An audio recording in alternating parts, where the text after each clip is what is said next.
Hi, it's Julie. It's getting harder and harder to find a time that I can film because it's getting darker and darker here. But at least I'm here, and I'm here with some autumn favourites. My first favourite this autumn is this lip gloss. It's a coloured lip gloss by Nilens Jord, a Danish company. It's called Chubby Lips, and this is the colour Ruby. It's really subtle, it just gives a little bit more colour. You can see if I put it on.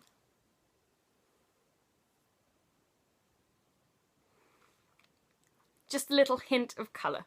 It's also really moisturising, and you can put it on without a mirror because it's so subtle. I'm so happy that I found a shade that matches my lip colour. I was actually looking for that for quite a while. Now I'll move on to some favourite books from this autumn. The first one is The Long Way to a Small Angry Planet by Becky Chambers. I've talked about this one before. It's a wonderful sci-fi that explores humanity. Next we have Good Omens, which I finally read this autumn, and it was just as absurd, weird and amazing as everyone says. Finally, a book that I finished yesterday, Belgravia by Julian Fellows. That's the same guy who made Downton Abbey. I am a fan of Downton Abbey, and I'm a fan of this one. It's an exciting and engaging tale of scandal in London's upper classes in the 1840s, and I highly recommend it, especially if you like Downton Abbey. I'm always looking for books with tales about servants, and this one has some of that at least. Now I'm going to talk about some apps. But because I'm using my phone to record this, I can't show you the apps. So I decided to bust out my watercolours and paint the logos for you. First I want to talk about the Forest app, an app to help you focus on your life. To put away your phone and be present, you choose how long you want to be away from your phone, and in that time a tree grows. The tree dies if you leave the app, although you can listen to music or podcasts or take a phone call. The trees are really cute and you can unlock more, like a Japanese cherry tree in full blossom. It really helps me put away my phone and focus on what I need to do, or just be social. Next we have Litzy, a social media app based around books, where you can share ratings, quotes, pictures and more. I would love for you to join me there. I'm home with my bookshelf on Litzy, so come and find me.